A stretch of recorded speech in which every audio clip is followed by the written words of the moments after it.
Well, good morning. It's Longhaultanker, straight razor shaving with Longhaultanker, and today is Wednesday, the 12th of March, 2025, at approximately 10 minutes after 10 a.m.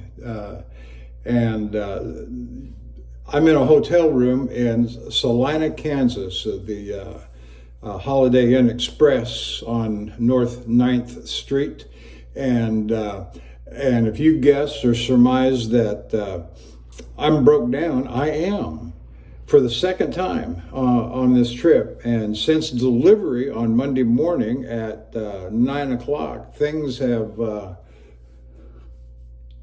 happened.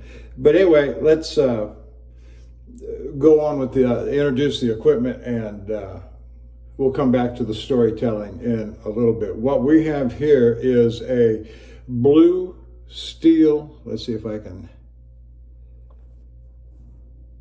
I got it, the camera backwards a little bit. Blue steel special.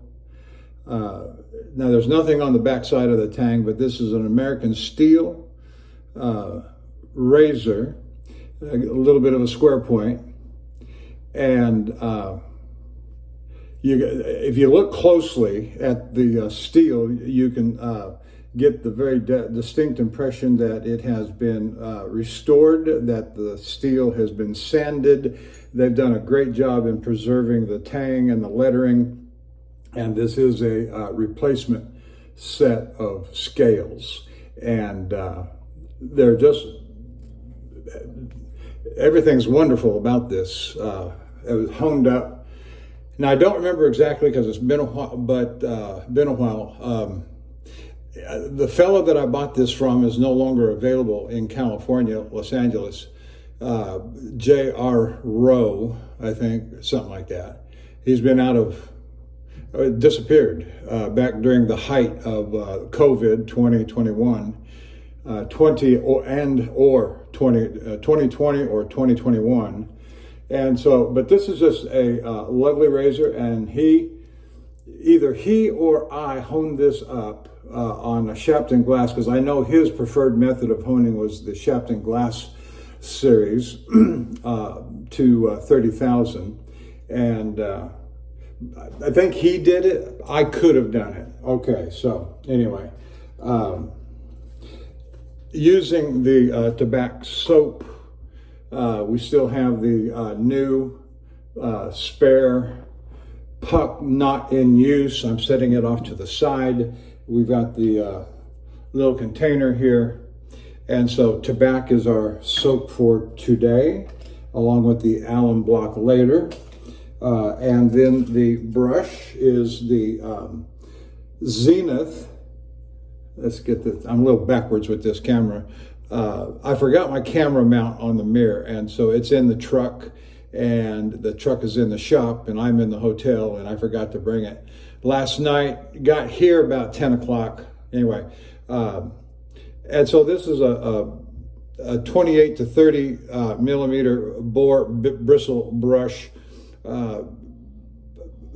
It's a rather, in my opinion, it's a rather small brush, but compared to other manufacturers, I prefer the Zenith brushes, and certainly the monster green one from Sterling Soap Company, the 31 millimeter. It's an absolute monster that I love very much, and it's the Zenith bore bristle brushes are the only bore bristle brushes that I will use.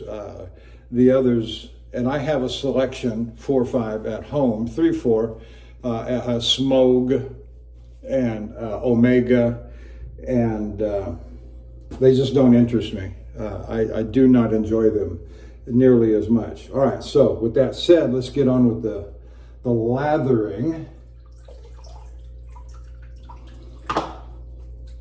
I've had a nice hot shower this morning, had a nice complimentary breakfast in the Holiday Inn Express breakfast room downstairs at about 8 o'clock.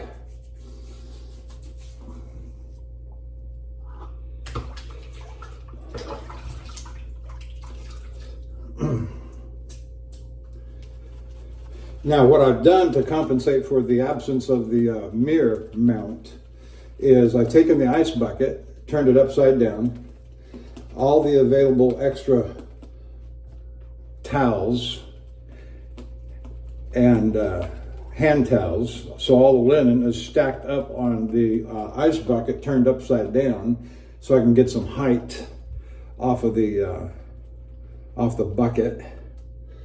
So there's the brush.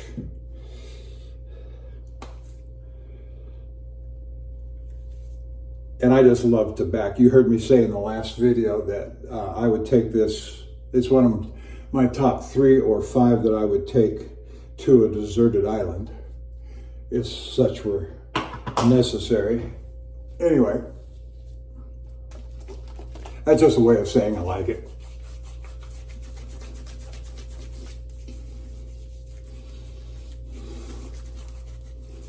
This is the morning of the 3rd day since the last shave.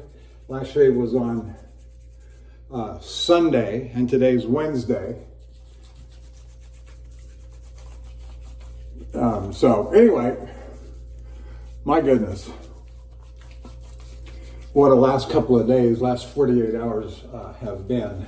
Just really, just unbelievable. So I made my delivery in Greeley on Monday morning at 9 o'clock, the scheduled arrival, scheduled appointment. Everything went fine. Got unloaded, in and out of there in about an hour and a half.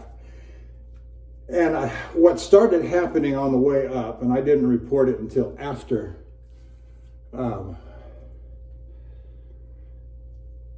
I made delivery, because you don't ever want anything to come in the middle of, to interfere with making delivery. On-time delivery is very important in the trucking business.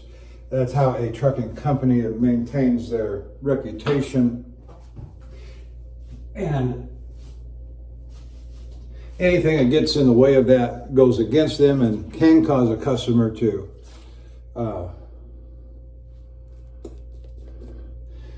find another trucking company to carry the products. Anyway,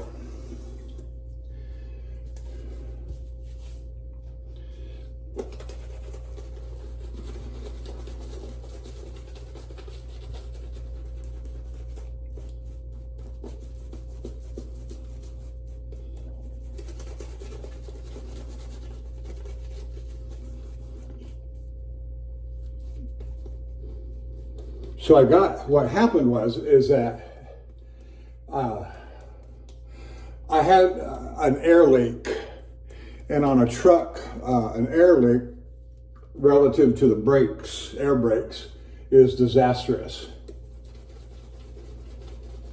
And it can come on a little bit at the beginning and then a whole lot later, or it can just settle into this. Every time you step on the brake pedal, you lose a certain amount, even to the point of the emergency alarm coming on, which it was in my case. But then you take your foot off the brake and very quickly the air pressure builds right back up to where it's supposed to be on a truck like that, 110, anywhere between 100 and 120 PSI. I had a tow truck driver tell me yesterday that some trucks build a little bit more pressure. Anyway, so after I made my delivery and on the way back and out,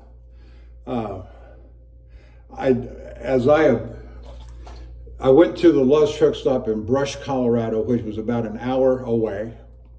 They didn't have a shop, and I knew that. So I was going to have to either go to a no-name shop or go on another hour and a half, cutting across country, going south out of Brush, Colorado, on Colorado Highway 71 to Lyman, Colorado, where there's 2 truck stops with major truck repair garages, the TA truck stop or the Flying J. And I elected to go to the TA. And that's where I called my boss and said, hey, I started losing air. I came over here He said, that's fine. Have they looked at it yet? No, I was waiting for your authorization. He said, yeah, fine, go ahead. And that's where the fun began. Very incompetent at the Lyman, Colorado TA truck stop. The guy, I went in there at about 1:45, maybe 12:30, because I got yesterday confused.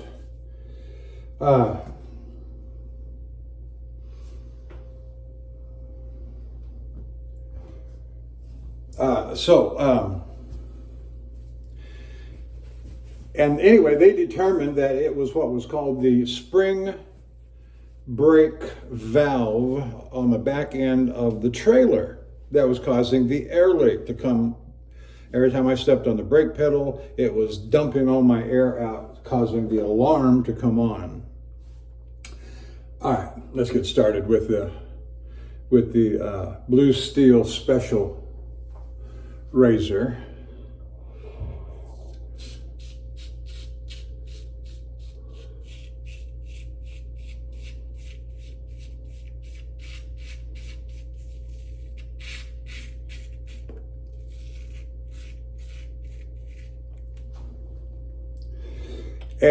And so they changed it out, and I was standing there with the front clerk who told my boss, yeah, this is we'll have this fixed in under an hour. And that was at about 1:30, 2 o'clock, Monday afternoon. And it turned into, well, from that time until about 5 o'clock.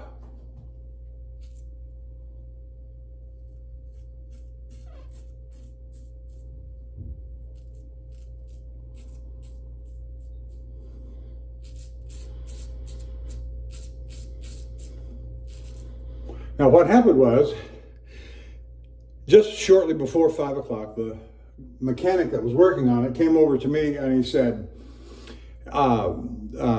we're just about done. Go ahead and turn the engine on and build up your air pressure, and I'll come back to you in a few minutes. And so I did, but he never came back. And in fact, I saw him in my mirrors at the back of the truck go out the door with his jacket, with a bag in his hand, and I never saw him again. And so about 5-10 minutes later, I went into the store and to the repair clerk, and I said to her, I said, am I done? Did he finish the job? He told me he was going to come back, and he never did.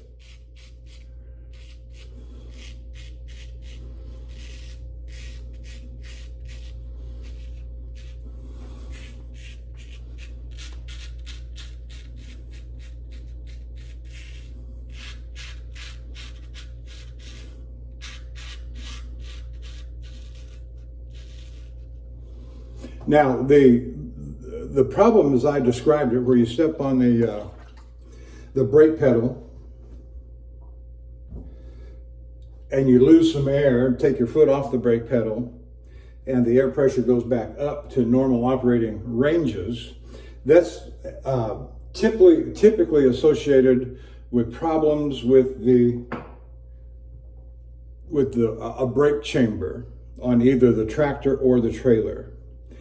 And so I don't know what a spring brake valve is or does, but this one was located on the trailer. I don't know about these things.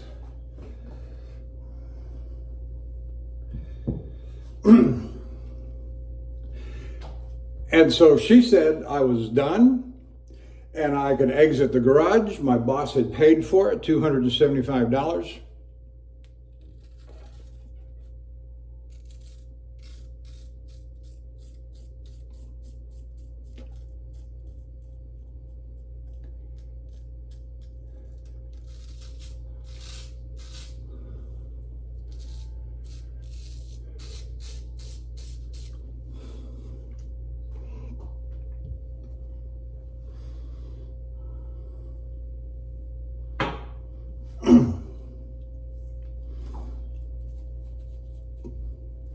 And I should have done a better job on a walk around in the garage. They don't like drivers walking around in the garage. And make sure everything was buttoned up. And I didn't. And so I drove out of the garage, and this curious, I drove out of the garage, went into a parking place at the truck stop.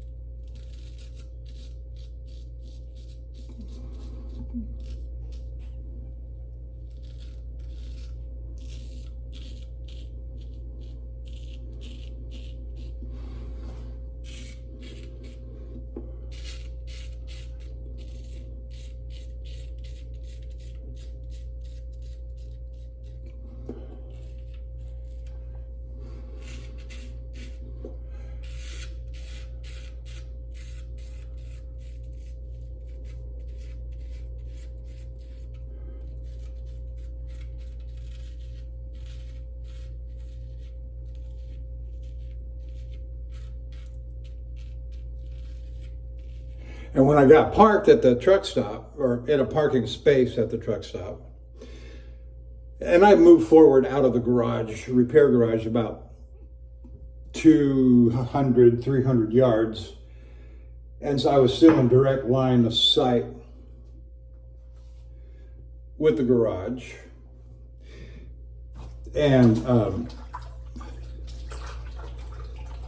And so I got out and I did a more thorough walk around to check, because it just didn't seem right that he didn't come back and finish the job, complete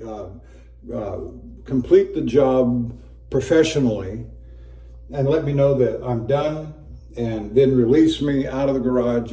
He walked away, and sure enough, when I got to looking more closely, he had not attached the airlines back to the back end of the trailer at the glad hands, and that's a major faux pas of any repair shop. If you disconnect the airlines, you reconnect the airlines. And not only that, on the airline at the glad hands on the back of the trailer, he left a tool connected to the glad hands, one of his tools, which is dumber than all get out.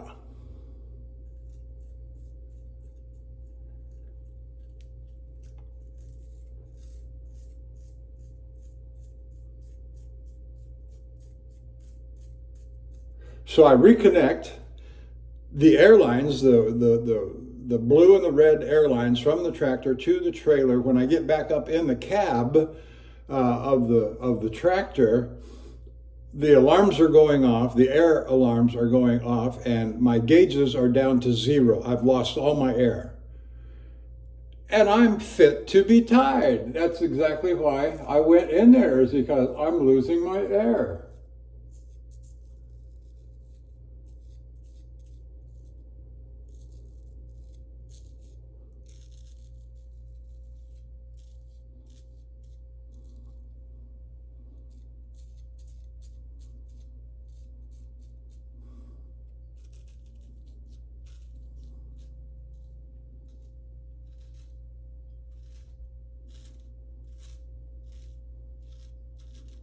Now, as I say, he left one of his tools connected.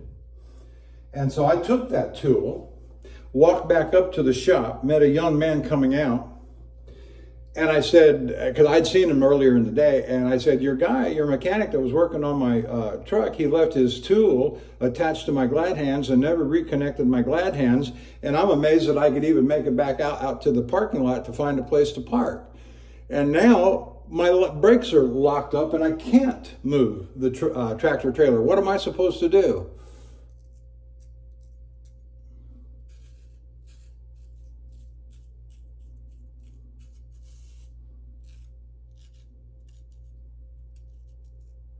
Now, none of this is his fault, and I didn't yell at him. I was just talking to him.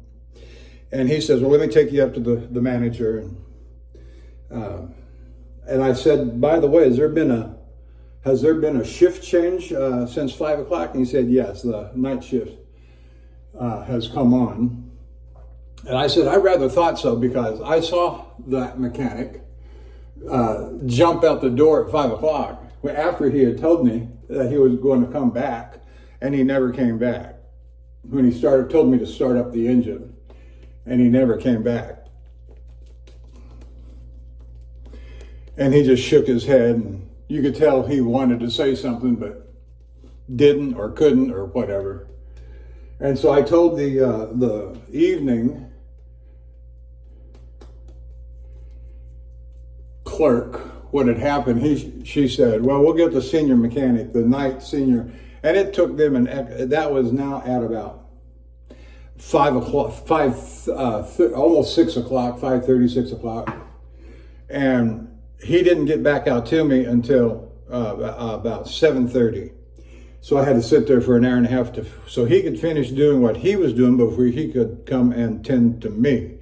After I've already been in there, my boss has paid the money for the repair that took place earlier in the day, but now I've got to wait. And I hate having to wait, but you don't want to tear people away from something.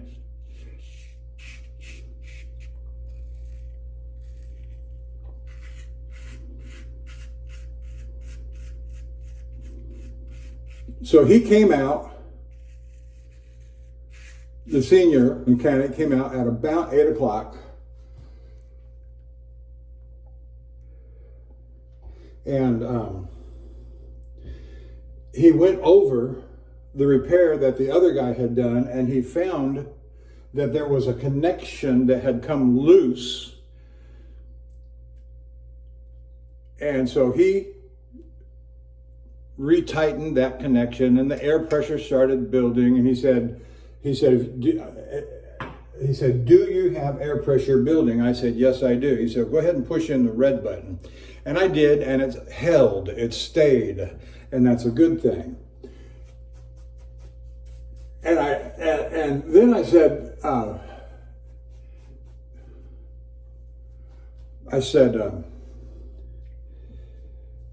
let me tell you the reason I came in here. Now, this guy didn't know the story, the backstory. I said I was stepping on the brake pedal, stopping at traffic lights and stop signs. I was losing air, even to the point of the air alarm coming on. And that's why I came in here, and they determined that it was this spring brake valve on the trailer. Now the whole thing is thrown into question as to what's wrong. Did they fix the right thing? Do I trust them? And the fact of the matter is, I really don't. And so I said, well, it don't take long to do a thorough check. Let's do a thorough check, he said. And he said, just follow my instructions, stepping on the brake pedal, releasing, and having somebody there to look at what's going on. And as I said earlier, the kind of problem I described is most often associated with a failing brake chamber. And so he got underneath the truck, and I'm pushing on the brake pedals, and first the tractor, then the trailer. And so he comes back and he says, well, as I thought or suspected, you've got a brake chamber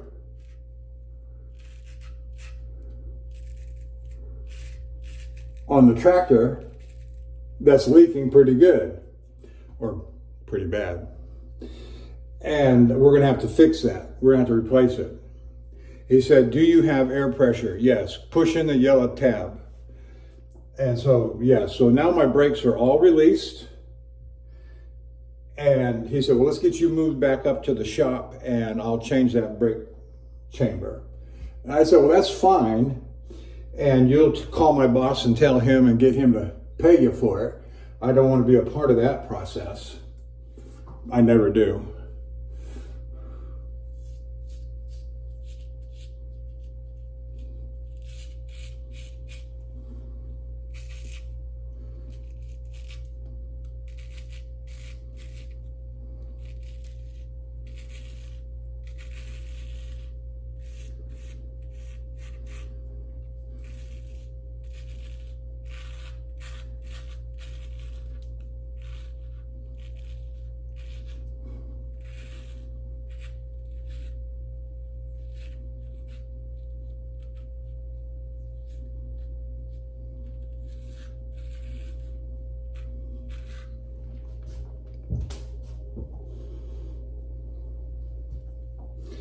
And I by this time I'm wiped out.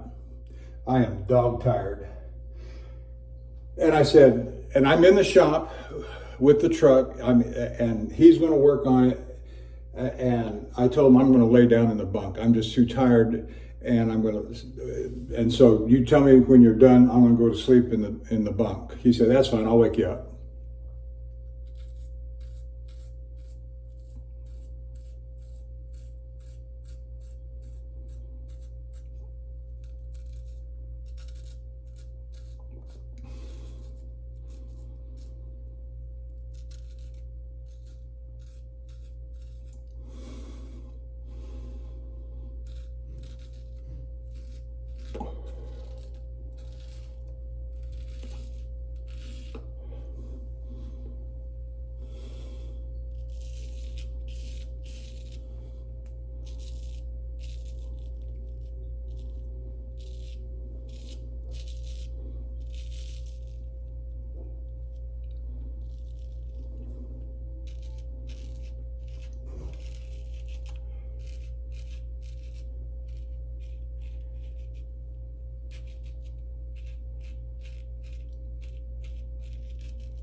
Well, okay. So he gets done with me. He knocks on the door at about 10:30. He's done with me. My boss has made payment. He hands me a receipt, and he says, you should be all right now. He said, turn on your engine. And after 2.5 hours of the engine being off, normally the brakes would vacate all air PSI. And they didn't when I turned, and so I found that to be an immediate improvement.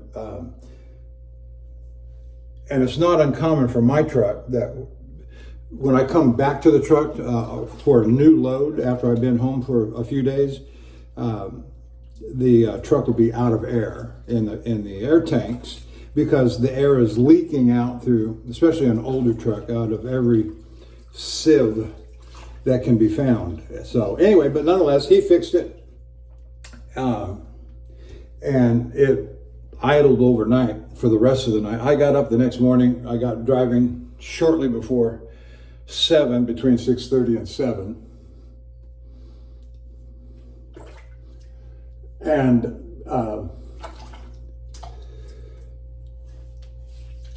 And my boss has been after me to start washing the truck. He said, I want you to start washing the truck at least twice a month. And I said, okay. And I've never been to a Blue Beacon. In all the years that I have driven a truck, I've never gone to a Blue Beacon or any other sort of third-party truck wash where they wash, like just taking your car to the car wash and have them wash it.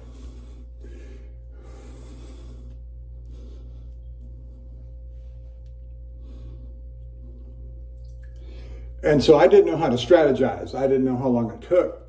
I didn't know what would be the best time of day to go into one of these things. How long is it going to take?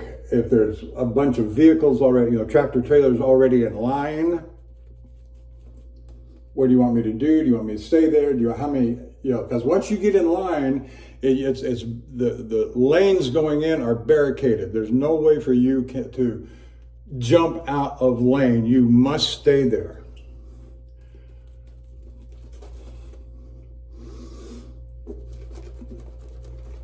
And so you might be stuck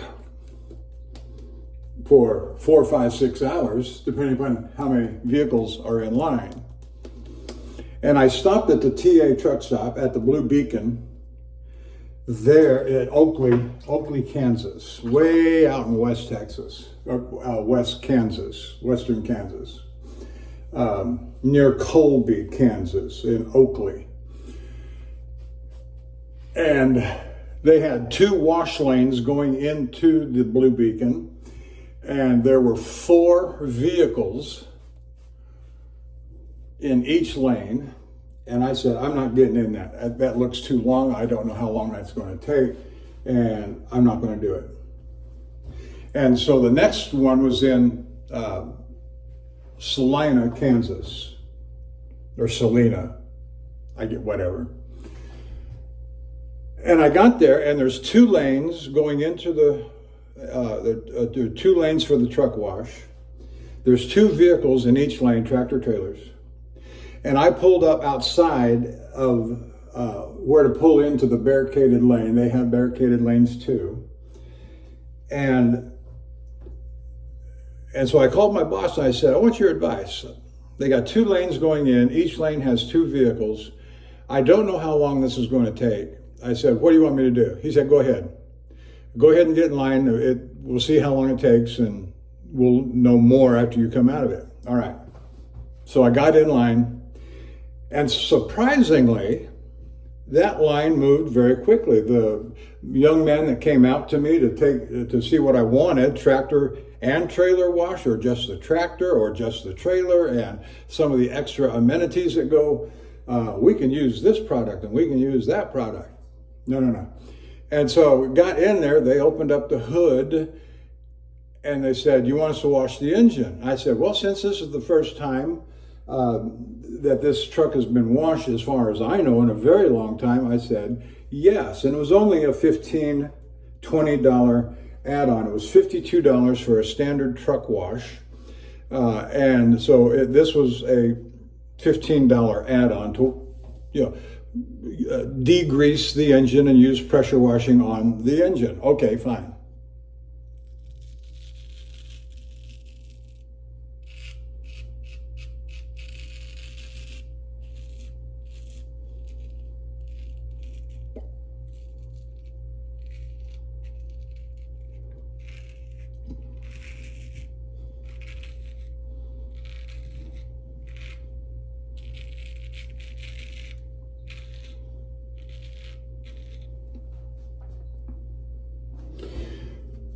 And so I was in and out of there in about 20 minutes. And the 2 vehicles that were ahead of me, as soon as I pulled up in the line, the lead vehicle was just going into the bay to get washed. So there was now 1 vehicle in front of me, and it was a flatbed trailer on a tractor trailer.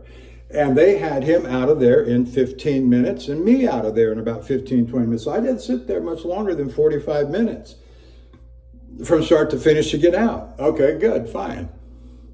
So I get out of there,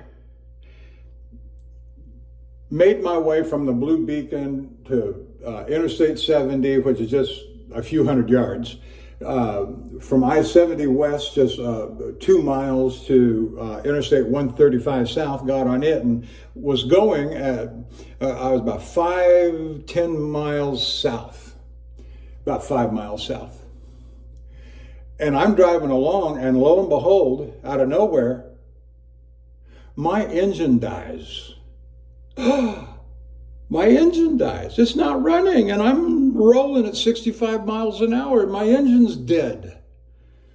And so rather than stall out in a drive lane, I start making my way over to the shoulder as best I can. And I will say there's not a lot of traffic.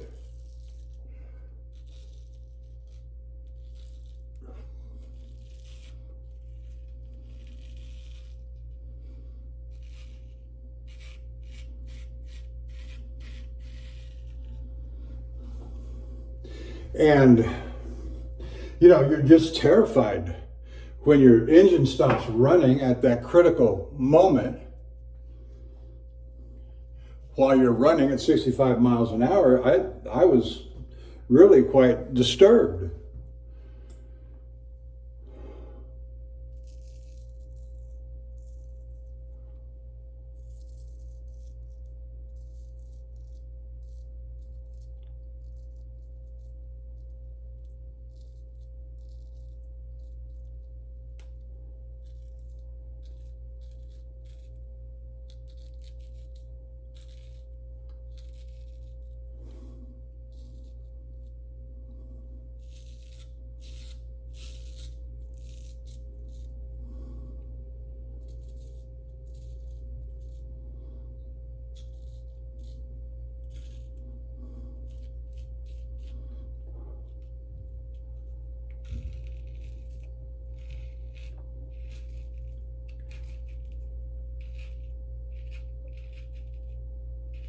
So I get over to the shoulder of the road and get stopped and call my boss and tell him that what has happened. And he said, yeah, you probably got some sensors that got wet under the engine, under the hood, and they just need to dry out. Go ahead and just sit there for a while, and they'll probably dry out and you can get started and on your way. So, okay, like I said, this is the first time I've used a truck wash like Blue Beacon. I didn't know what to expect. Of course, he's been a manager of at least 3 different terminals with numerous drivers at each terminal. So I'm taking his word for all of this, and that's fine. So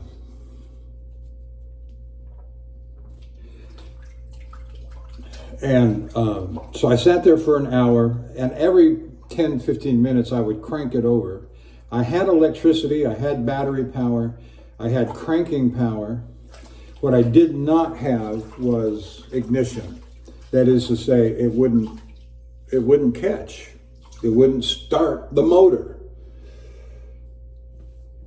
And so after an hour, it's pushing 4 o'clock Central Time. And I call him, he said, well, I'm getting ready to leave the office.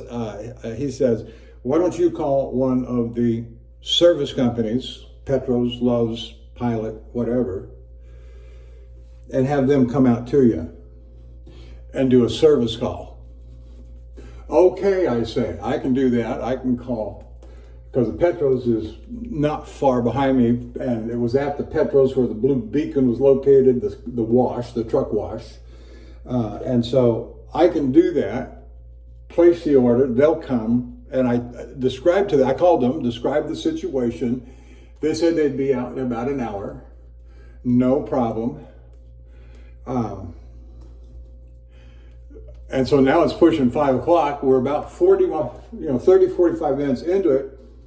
They called me back and said, we're not going to be able to come because our lead mechanic diagnostician has said that the truck wash probably shorted out the ECM, which is the onboard computer under the hood that controls everything. And so it is probably shorted out because of the engine wash at Blue Beacon. And I'm going, you're kidding. You're going to leave me out here on the side of the road. Well, you need to get towed to a dealership, they say. And that opens up a whole nother can of worms with my truck, which it's got a Peterbilt cab, but it's got a Detroit engine. And so it is not a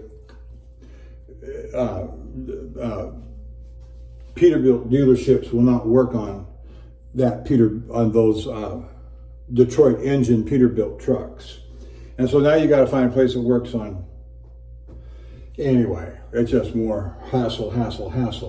So I called my boss, told him that Petros had backed out, canceled the rest of the roadside service call. And so he said, I'll start looking for a place. And so about, 20. So now, I'm getting pretty close to, I broke down on the side of the road at 3 o'clock. The guy was out to me by 6:45. When I say the guy, I mean the tow truck driver that my boss had found and got him, and he called me. The tow truck driver called me and told me that my boss had called him and he was on his way, and he was about 20 minutes away. And I said, really? 20 minutes? That's great. That's wonderful. And, because I'm always thinking, because they're always late. They're always late by a lot. And sure enough, he showed up on time to the minute that he said he'd be there. And so I was very impressed. And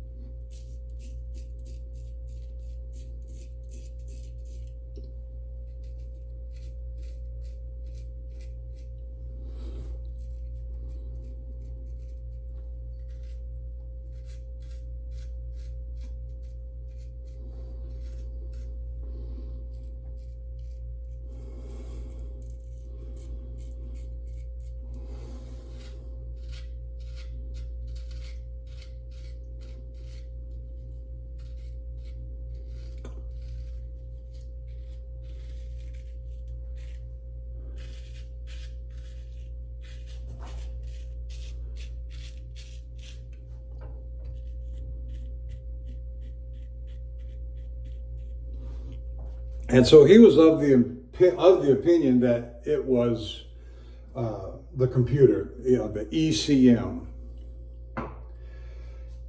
And but he was going to go through a number of different checks that my boss and our company mechanic wanted him to go through. And he did. And so he called the boss back, and my boss, and he said, nothing's working. It's not, it'll turn over, it'll crank, but it won't catch. The motor won't turn on. And he said, well, go ahead and tow it. But they didn't designate where to tow it. And so the tow truck driver said, I'm going to take it over here to Bosselman Boss Shop, the Boss Shop.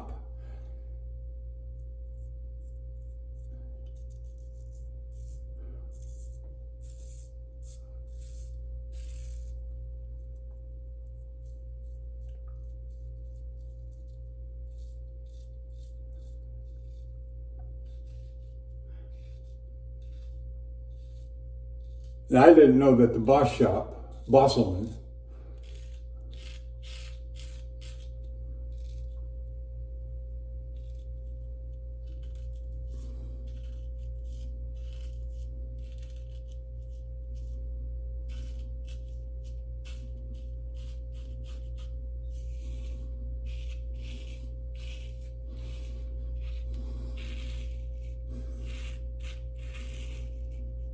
bore pretty much the same kind of relationship that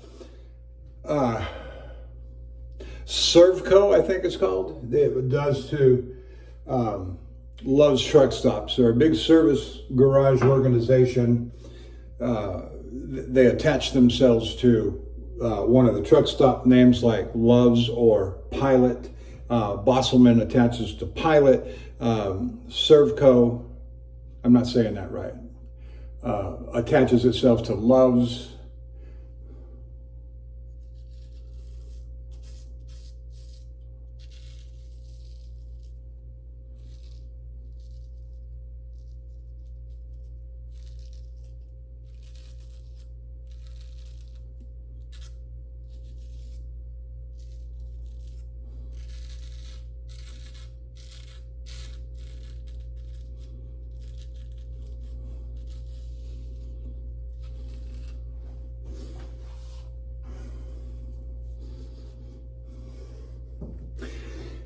And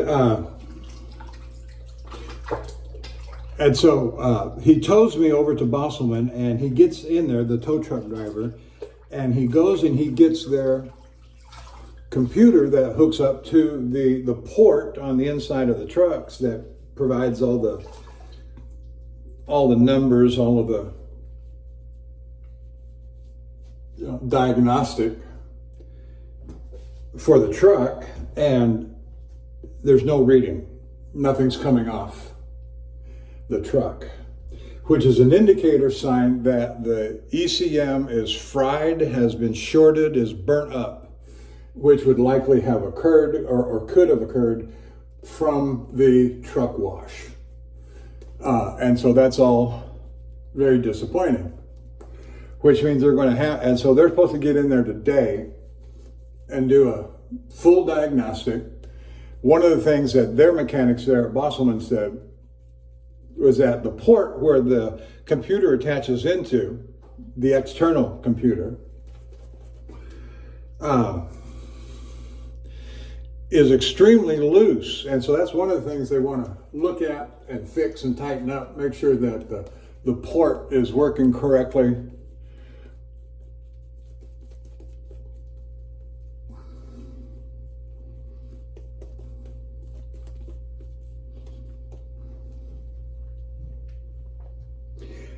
And so I suspect they're probably doing that now. One of the things I did is I went online and just did a general search for the cost of a ECM computer for a Peterbilt. And they were ranging in price from what I could see. And I'm by no means an expert, and I was just taking I'll look at a very quick listing on the internet, and they range in price anywhere from $800 to $2,000. And so that was a very expensive truck wash that I got yesterday. I was on the phone with my boss. He said, go ahead and do it. There was no way that we could know that we were running into a mountain of trouble. And I got to the hotel here last night about 10:30. And needless to say, I was exhausted, I was tired, I was not happy. I can't say that I'm much better this morning, but at least I'm showered and I'm shaving, and I'm going to lay down and take a nap as soon as I get cleaned up here.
So that's kind of my story, and I can't say that any one of these things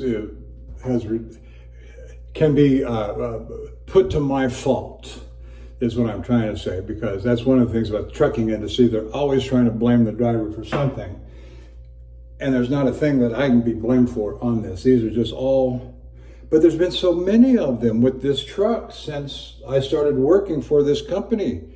And it's frustrating as all get out.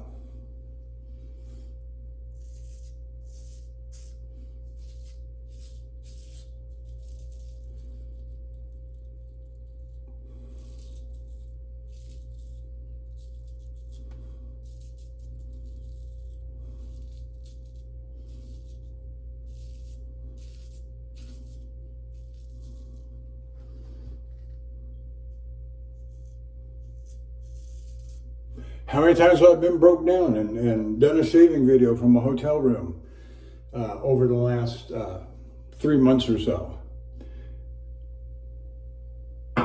Quite a few, quite a few.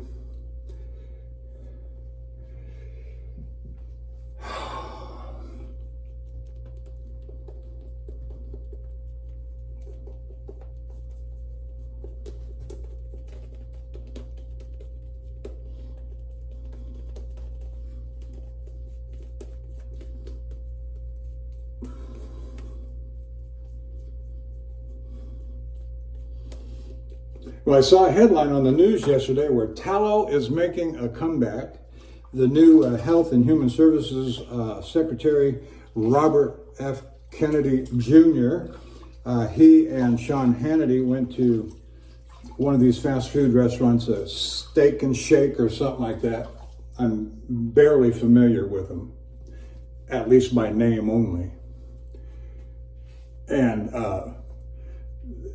And the headline reads that the Steak and Shake has decided to fry their beef products that they serve and sell in beef tallow.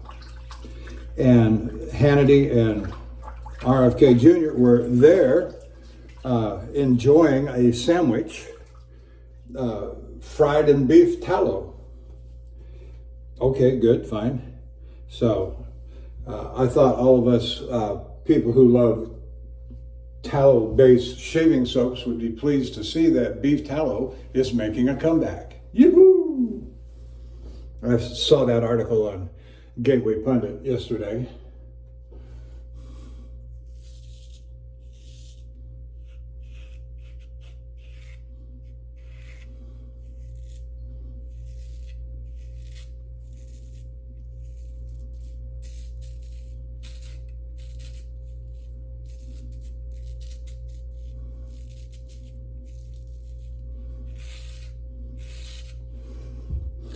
Which is my website, my preferred website, news website.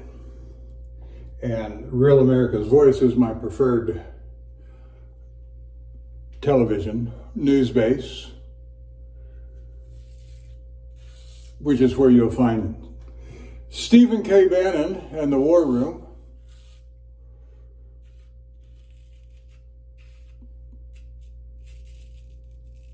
Along with Charlie Kirk and Jack Posobiec.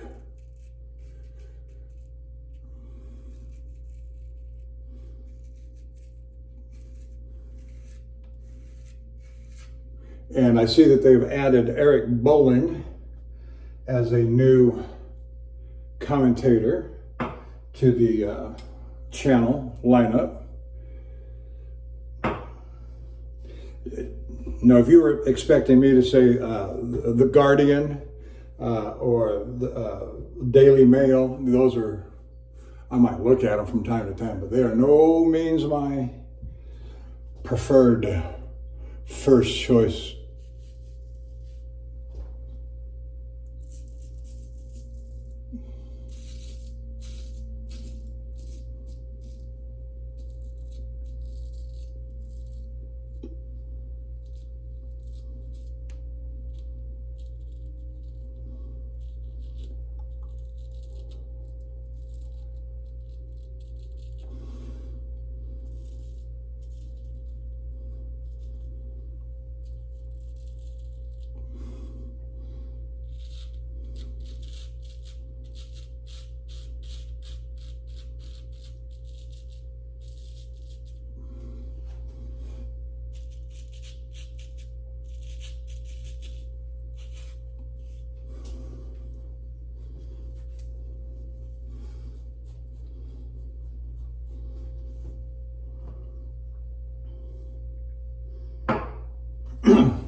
Well, I've had several major breakdowns between Odessa and Jacksonville and now here, and Lyman, Colorado, day before yesterday. I've got all the working components of a diesel engine have been replaced or repaired. Nobody repairs anything anymore, it's all replaced.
So it will be interesting to see how long it takes for them to replace the ECM.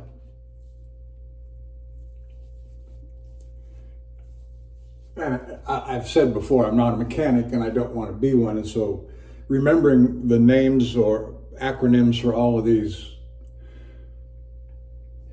engine component pieces is in one ear and out the other for me.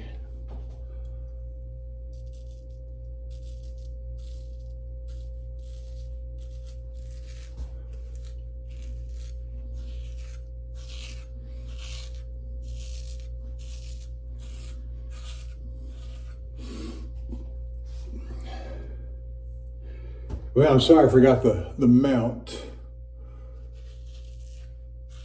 When I'm under duress, when I'm under time constraint, when they're saying hurry up, I always forget stuff. And I'm lucky I made it.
All right, I think that's pretty much it on the face shave.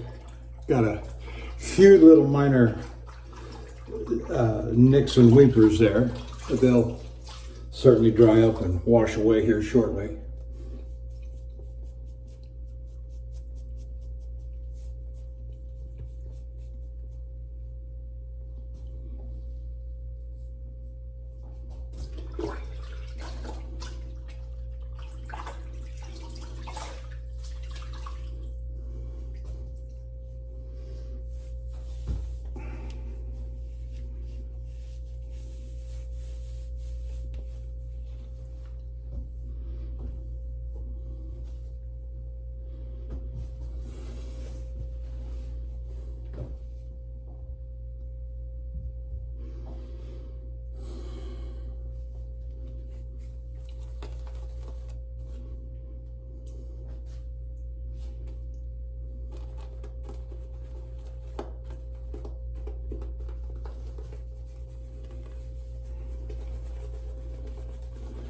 I'm going to use my no-name Sheffield for my head shave today. I'll show it to you here in just a minute. And I call it that because there's almost no identifiable markings on the blade. And right on the tang, there is just ever so faintly, you can just barely make out the word field. Well, what else could it be but Sheffield?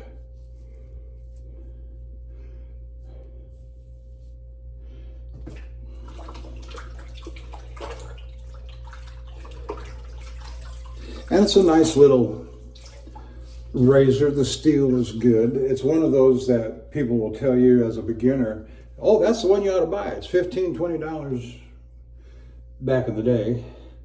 Maybe a little more today.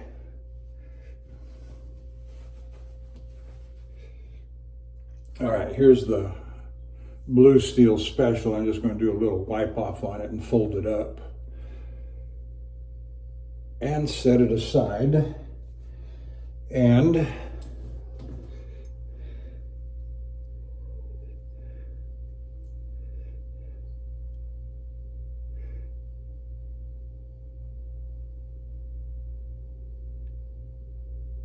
yeah, I'm not even going to,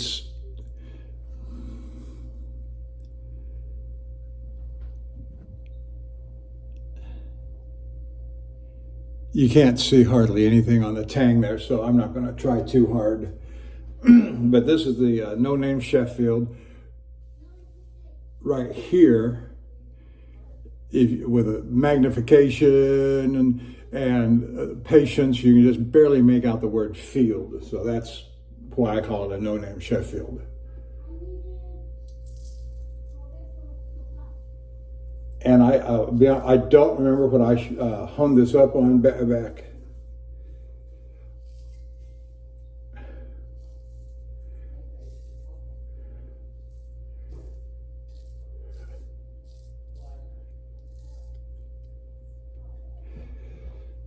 I was asked a question about the percentage or the number of razors that I have hung up on Arkansas. And I will say that it's probably a majority. I don't know for sure and I can't say, but I have 3 different Arkansas. I have the what's commonly called the surgical black or the hard black, translucent by Norton, the Dan's whetstones, the hard surgical black, hard black.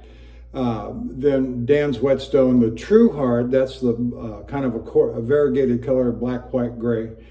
Then I have a Norton translucent, and all 3 of them, in my opinion, work about the same.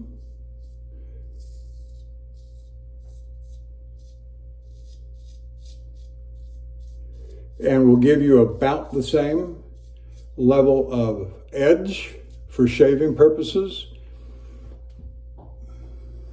And so I make no distinction between the three stones.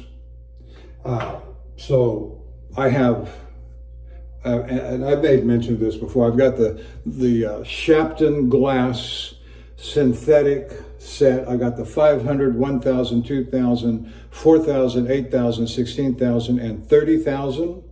And I love that. That's the foundation that everything else works off of. I'll often set the bevel. I'll usually set the bevel on the Shapton glass series and do the progression up to about 8 to 16,000. And then if I jump off onto a natural stone, I'll do it from there for 8 or the 16. I've got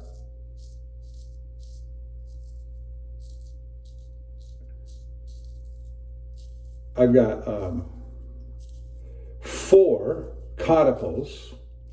I have what I call my cauticle A, my cauticle B, my cauticle M, and my travel cauticle, which is a little 4x2.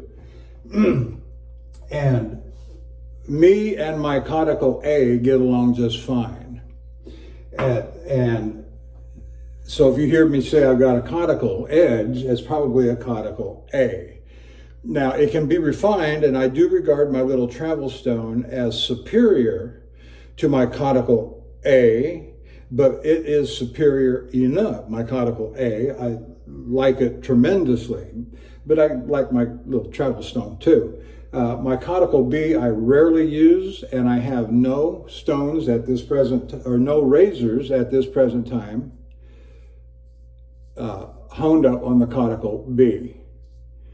And the same would be true for the cauticle M, which was given to me by a viewer, a fellow straight razor shaving honing enthusiast, and he thought I'd like the hone, and I have not had ample, sufficient opportunity to give it the time and attention that it deserves.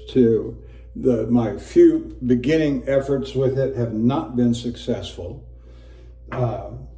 Whether that's me or whether that's the stone, I don't know. I don't want to prejudge without giving it sufficient time. And that will likely not happen until after I retire. And that could be anywhere from 1.5 to 5 years. Okay.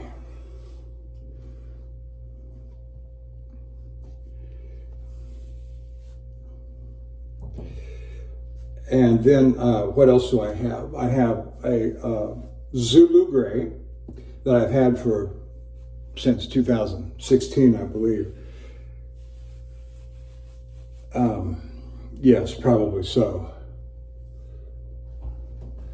2016, when we were still living in the townhouse.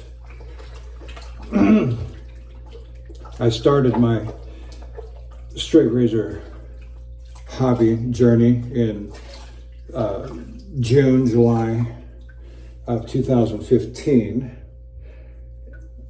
right after we purchased the townhouse. We were there from 2015 to 2018 when we bought our new house that we're in.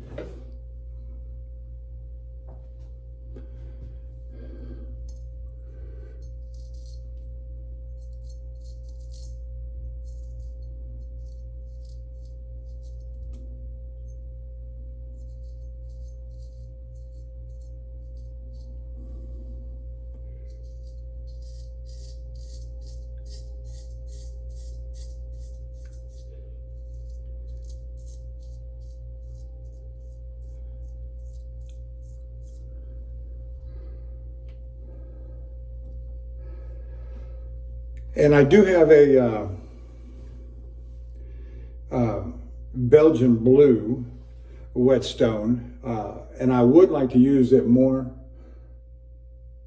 I hear people get real good results for a finishing edge. I've always heard of it being used more as a mid-range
Okay, that feels okay. All right, let's do the back of the neck and run a little long, but I wanted to tell those stories about my adventures and my breakdowns, and it's just ridiculous. Can you imagine an employee who's supposed to be a lead mechanic in a shop leave the job undone, leave his tools on the truck, tell the driver he's dismissed? Well, no, tell the driver that turn on your engine, build up your air, and I'll be back in a couple of minutes, and just walk away with your tools still attached to the truck. That just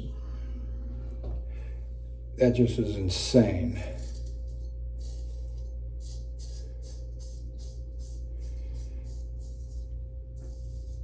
And if he was working for me, he wouldn't be much longer.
Okay, I think I'm done with my head shave and the no-name chef field, so we'll set that aside.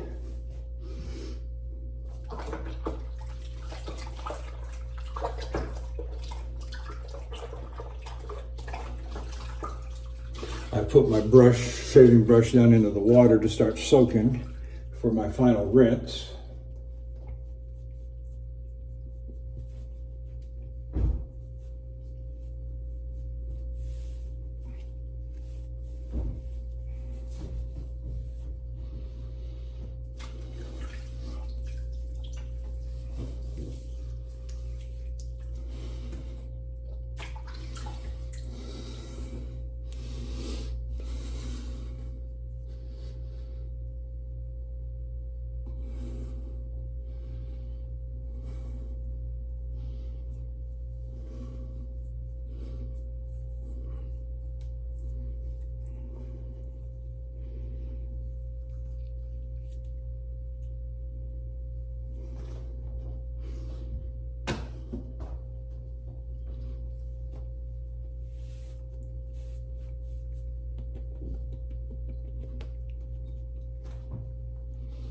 Okay, there it is. My shave is done. My head shave is done. Wonderful shave with that blue steel special, American steel.